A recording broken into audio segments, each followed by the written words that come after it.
Michelle Marie McGrath.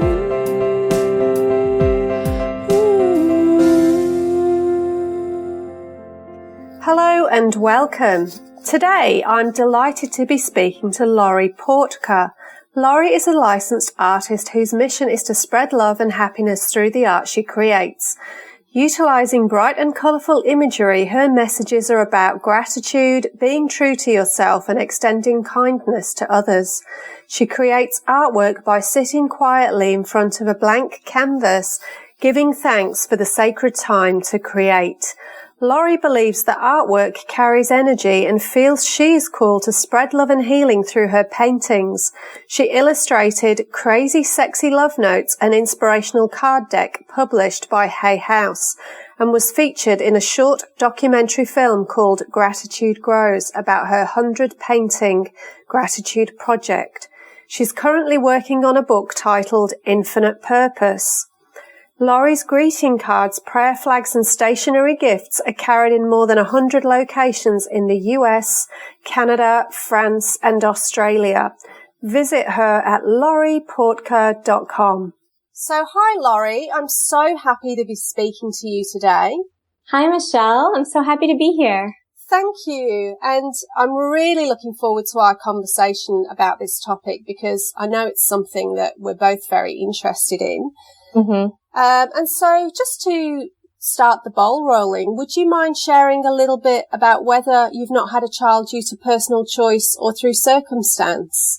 Well, I would say it's definitely personal choice, but it's also circumstance as well. It's a combination of both. Right. Yeah, there's a lot of pieces to it. But I know that I have felt like I wasn't sure about having children really for as long as I can remember. And I kept thinking that feeling of really wanting kids was going to come, eventually. And it never really did.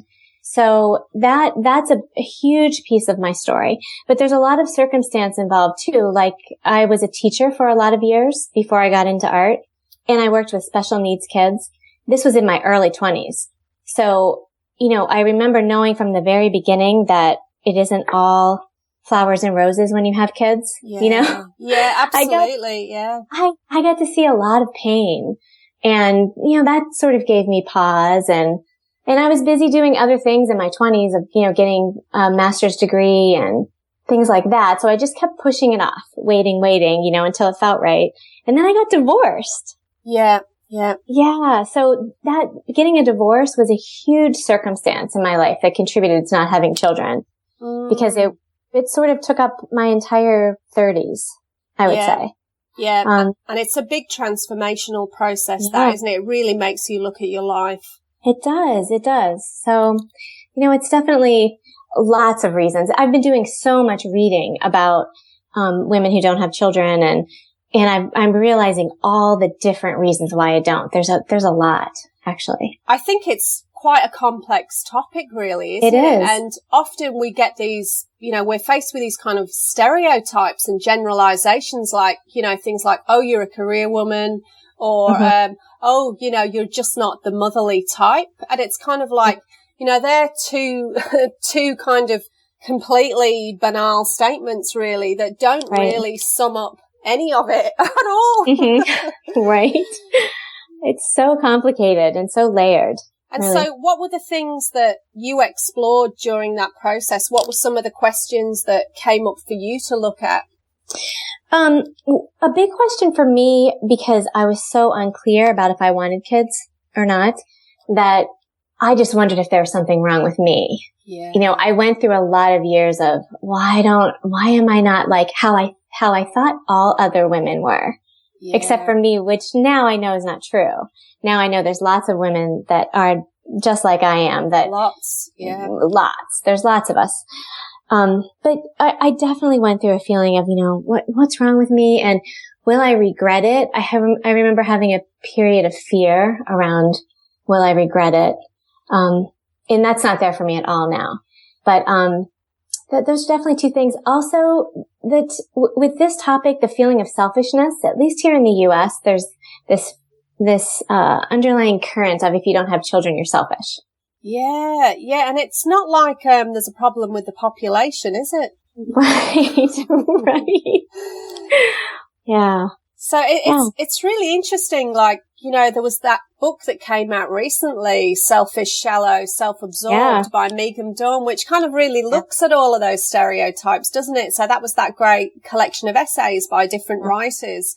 I loved that. Yeah, which was really interesting. And then you sort of realize that, you know, all of these people had really agonized and looked into this so deeply and really explored it from every possible angle, the reasons why. And I'd say that you couldn't really call any of them selfish.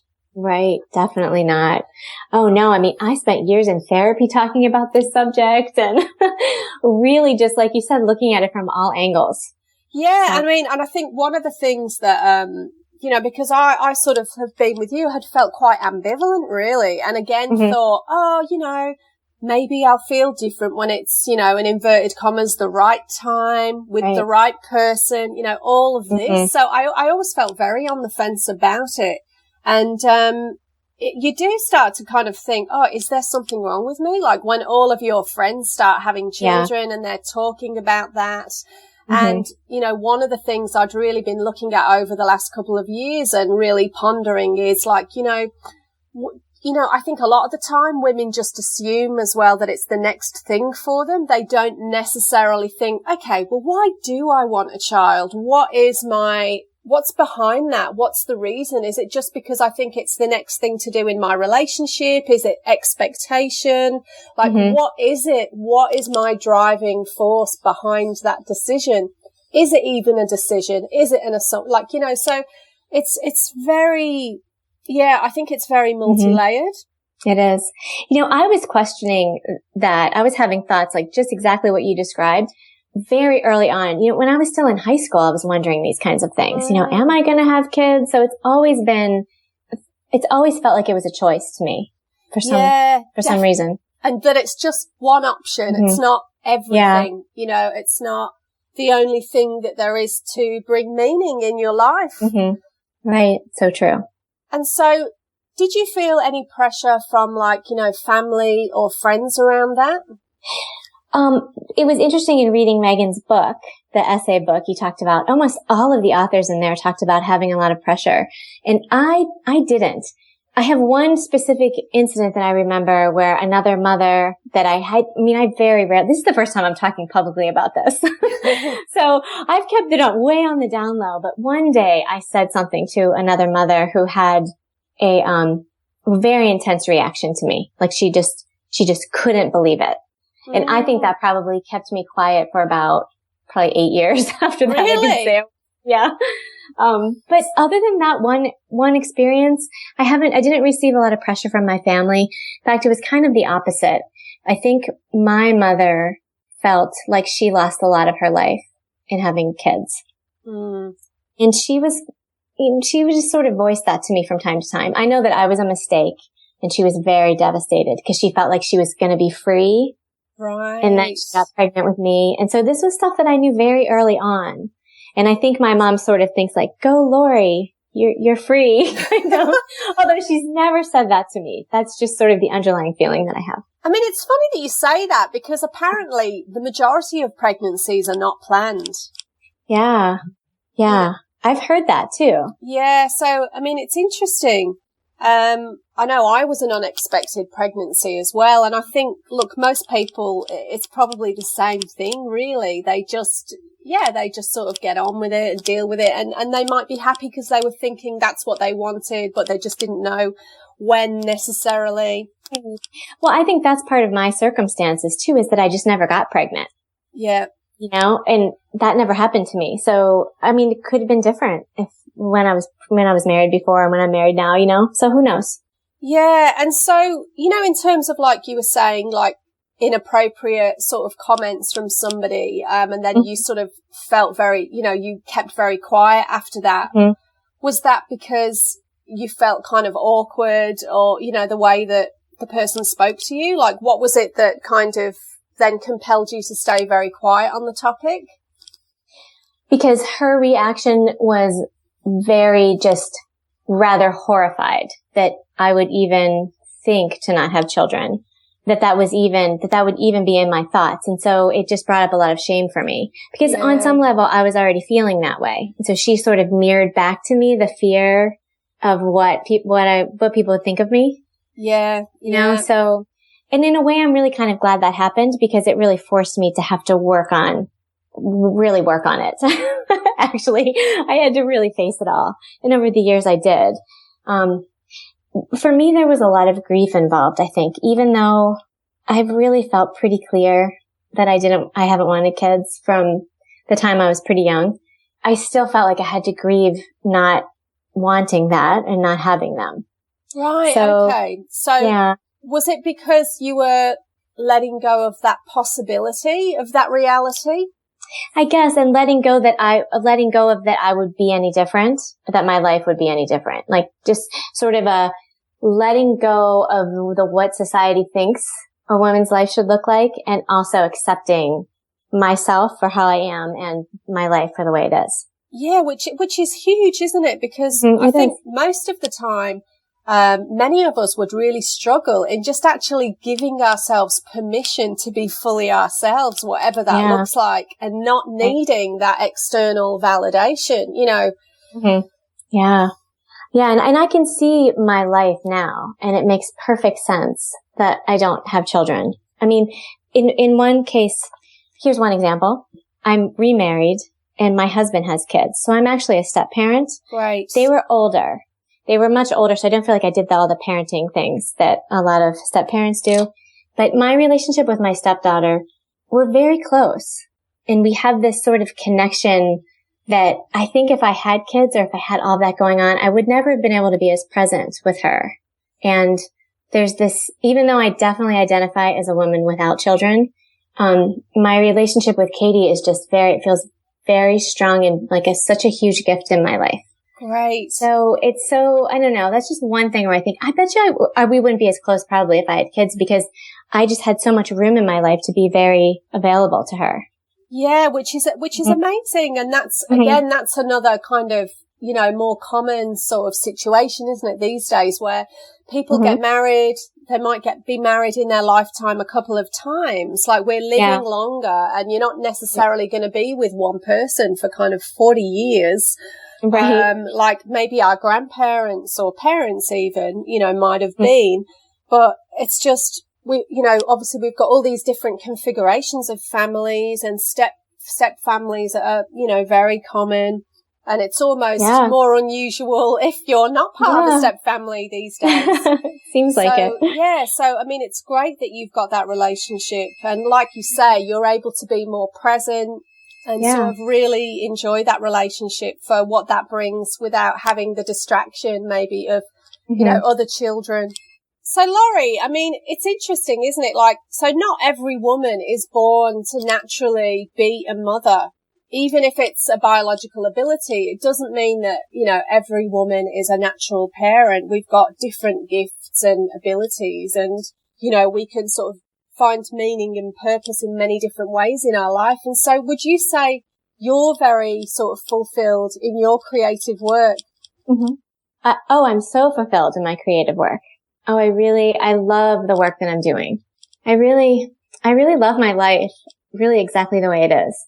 And there's not many people that can say that, possibly. Yeah. Yeah, it feels good to me. I feel like I'm birthing new projects, and I'm realizing, especially the older I get and the more that, you know, I struggled with being child free for a while. I had a bunch of years in there where I was sort of struggling with the back and forth of it all. And now I feel like I'm on the other side of that. So now I can really see just all the gifts of my life just exactly the way it is.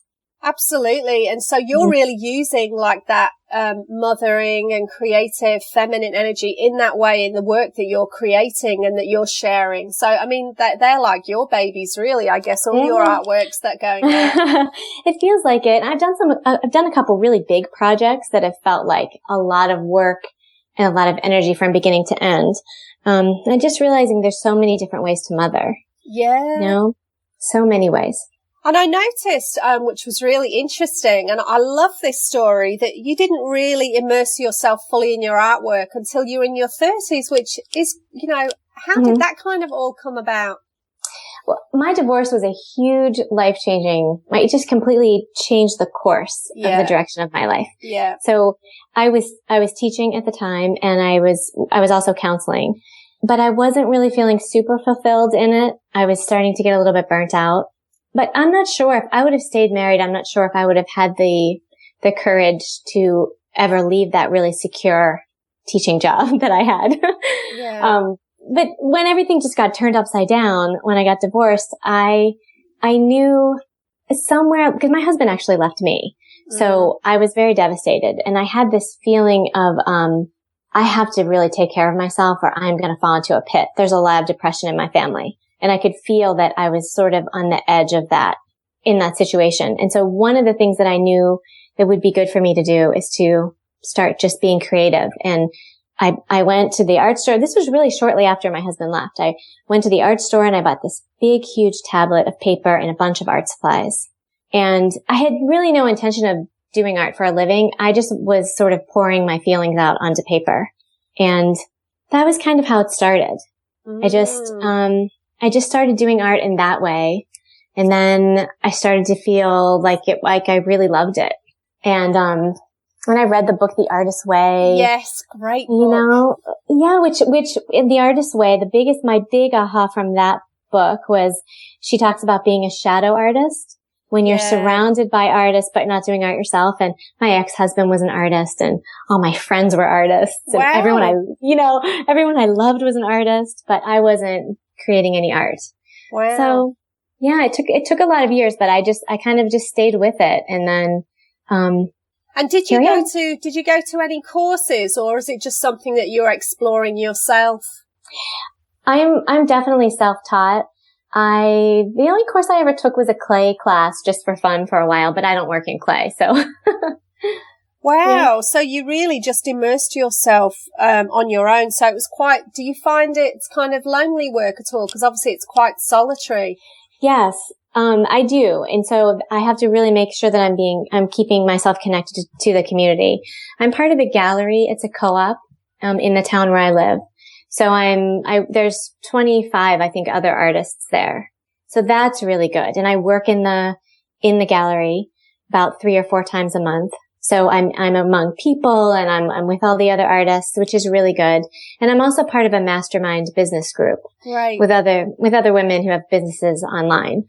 So fantastic. So it's great because you've got that obviously community and connection it's important. happening. Yeah, to have that support, isn't it, as well? So what would you advise women who would like to explore their creative potential? And like you mentioned, like you really immersed yourself in that when you were going through your divorce period. So it's almost like creativity is healing, isn't it, really? Yes, I think it is. Yeah. I think it is. I would say go toward what you're drawn to. So if it's writing music or dancing or painting, whatever it is that you feel drawn to, lean towards that. Yeah. And then just start. For me, what really helped was at the very beginning, I couldn't even think of making a career out of doing artwork. That would have been just way too much pressure for me. Yeah. So I had to just do it for fun for a good long while. And I always had the dream of maybe one day that I could make money on this. But at the very beginning, that would have probably been too scary for me to really let that in. Yeah, and you just don't know, do you, where things are going to lead you? Right. It's just taking that first step. Like you say, you can't start off going, okay, now am I going to be able to make any money out of this? Yeah.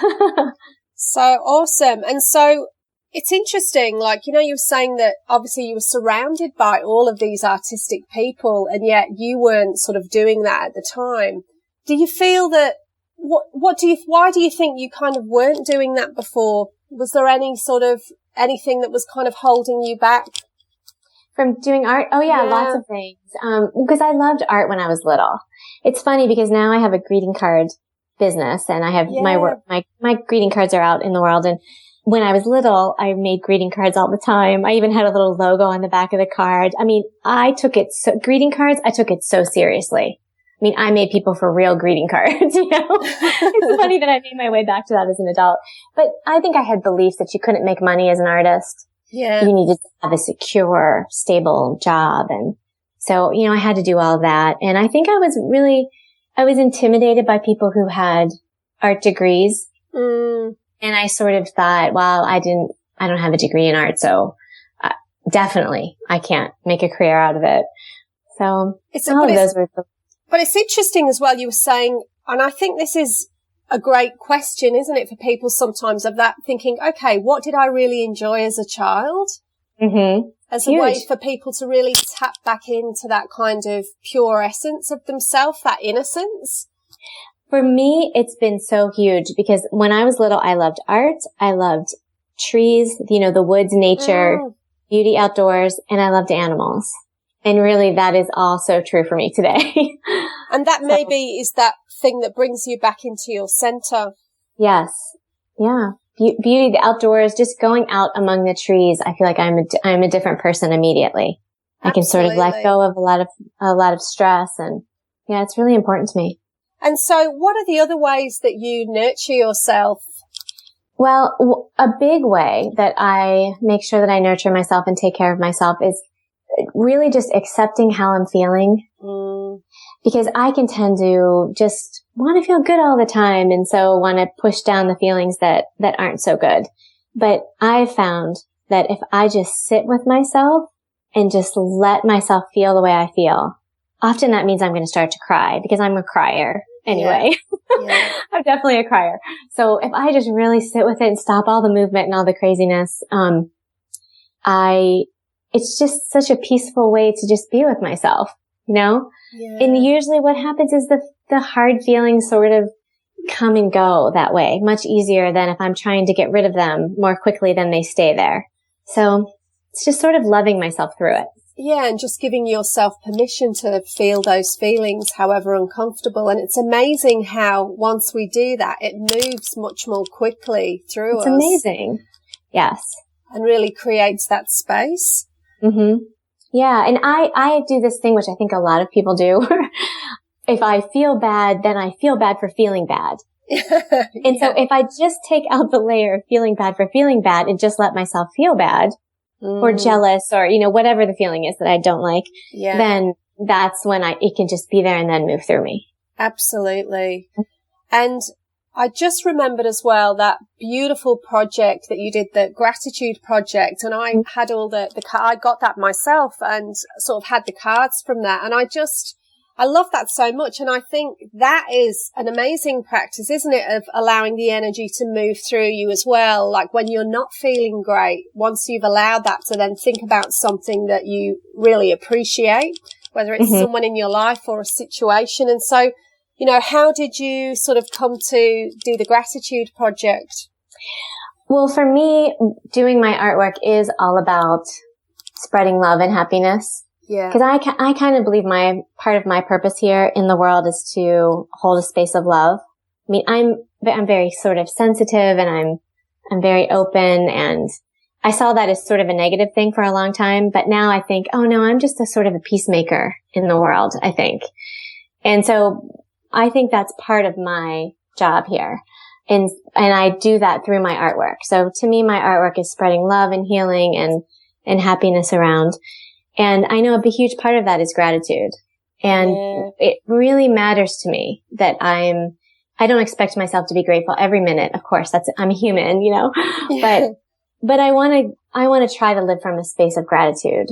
Yeah, absolutely. And so what do you feel are, it's interesting just with that and the gratitude and for the things that you're able to do and the freedom that you've got, I guess, with not having children, is that you've got kind of the space to really dedicate to these things. And so what else do you feel are major benefits of not having children? Well, it honestly does feel like a really sweet benefit, actually. I really just do feel like I have tons of open space, and we have lots of freedom. My husband and I, we have, like, for example, we're moving. We don't love where we live. We love the people. We have good friendships here, and we'll miss everybody terribly, but we want to live someplace where it's really beautiful and we can go on hikes a lot, and we're with more like-minded people, and there's farmers markets and just beauty everywhere. And so we have the freedom to be able to do that.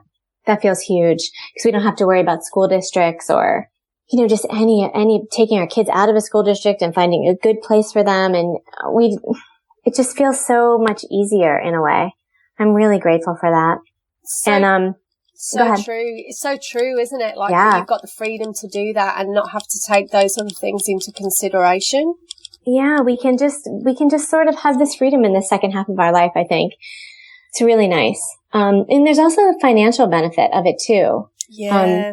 Which I don't think people talk about that very much, but we have a lot of financial freedom as well. We both got divorced, so we didn't start out that way because when we met, we were divorced, and divorce is a killer on finances for sure. Yeah.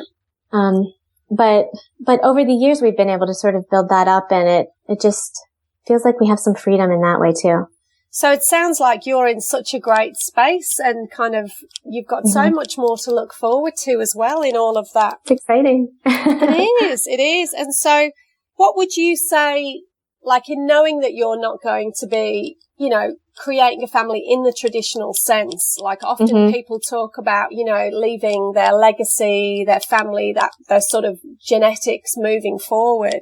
And so what would you like to leave the world as your legacy in your way? That's a very big question. Yeah.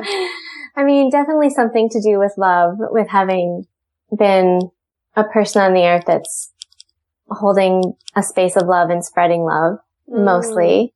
I would love to be considered in that way when I'm not here anymore. And I think my artwork will be part of my legacy as well. Yeah, and obviously it really speaks for itself. I always feel like I just smile every time I look at like one of your images. Because they're just so light and, kind of uplifting. They really are. And I do feel that they sort of capture like a kind of an innocence in them, which is really sweet. Thank you.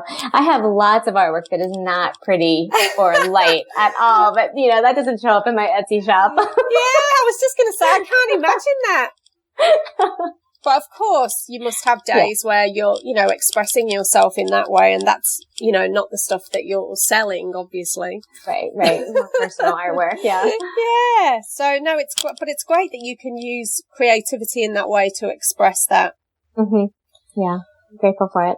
Well, wonderful. And so I'm so happy to have spoken to you today, and thank you so much for your time.